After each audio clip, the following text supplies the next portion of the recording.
Hello friends, कैसे हैं आप लोग। सबको मेरा नमस्कार। सतगुरु कबीर साहब जी के विचार। शायर बुद्धि बनाए के बाएं बिच छड़ चोर, सारी दुनिया जहड़े रही कोई न लागा ठौर। मानुष है के ना मुना मुआ सो डागर डोर, एको जीव ठोर नाही लागा भया सो हाथी घोर। मानुष तय बड़ पापिया अक्षर गुरहि ना मान, बार बार बन कू कही गर्भ धरे और ध्यान।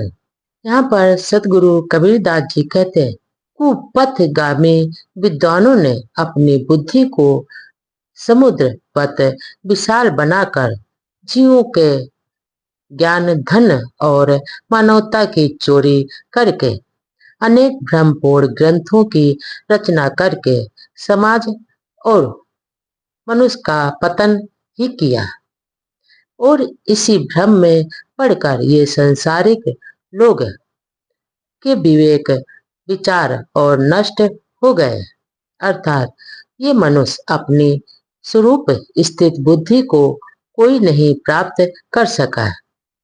आगे सदगुरु कबीरदास जी कहते हैं, ये जो मनुष्य मानवीय बुद्धि और मानवता के आचरण के बजाय पशुवत आचरण करके मर गया है, और इसलिए एक भी जीव अपने आत्म स्थित और निस्वरूप को नहीं पा सका, और ये मरकर हाथी घोड़ा आदि पशु योनियों में चले गए हैं।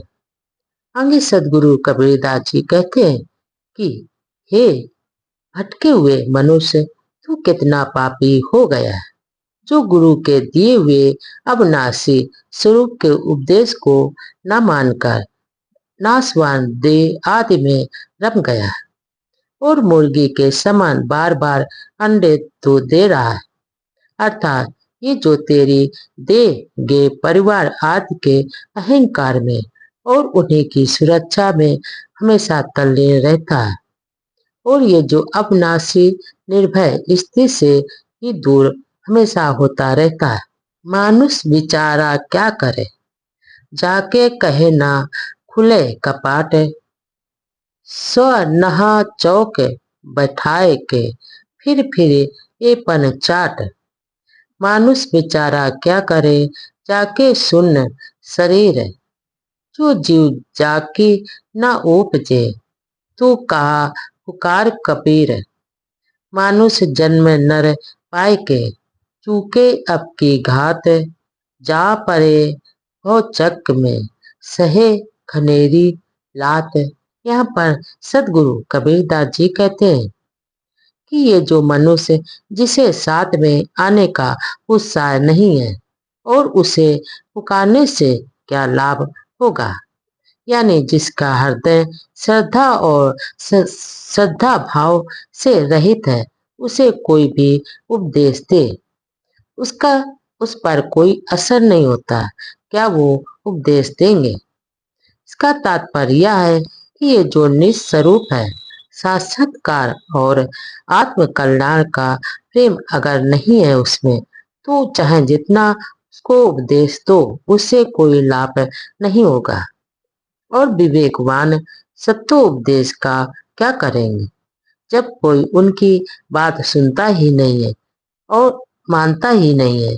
अर्थात उनके ज्ञानोपदेश से ये जो संसारिक लोग हैं, लोगों का हृदय कपाट ही नहीं खुलता है।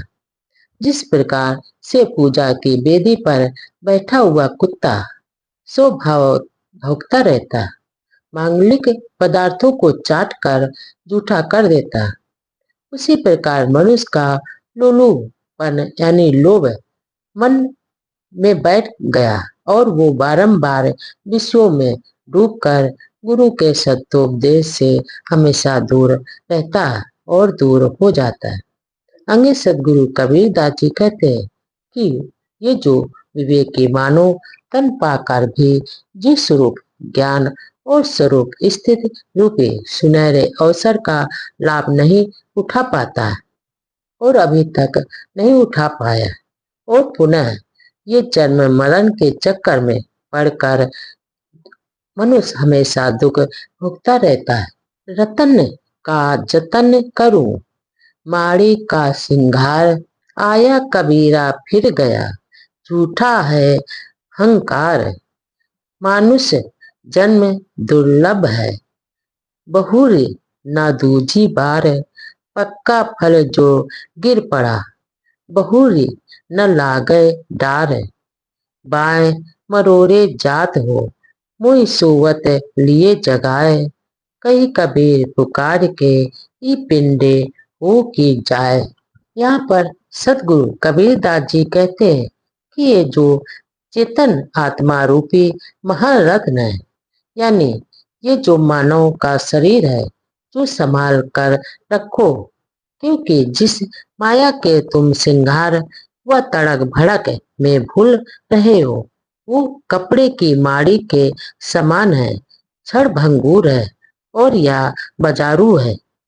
यहाँ का अहंकार मिथ्या है, क्योंकि जीव संसार में आते हैं और थोड़े दिनों बाद वह पुनः लौट जाते हैं, जबकि दोबारा मानव जीवन या मानव शरीर मिलना बहुत ही कठिन है।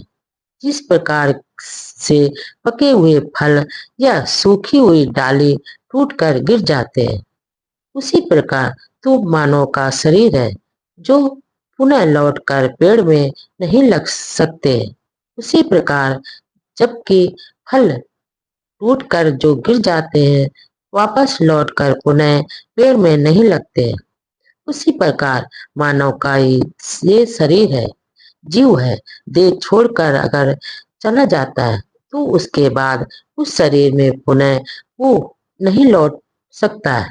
सतगुरु कहते हैं, शिष्य के आरत वचन सुनकर उसे आश्वासन देते हैं कि हे शिष्य, इसी शरीर में रहते हुए तुम चेतन स्वरूप स्थित में रहो और तुम भ्रम में ना पड़ो।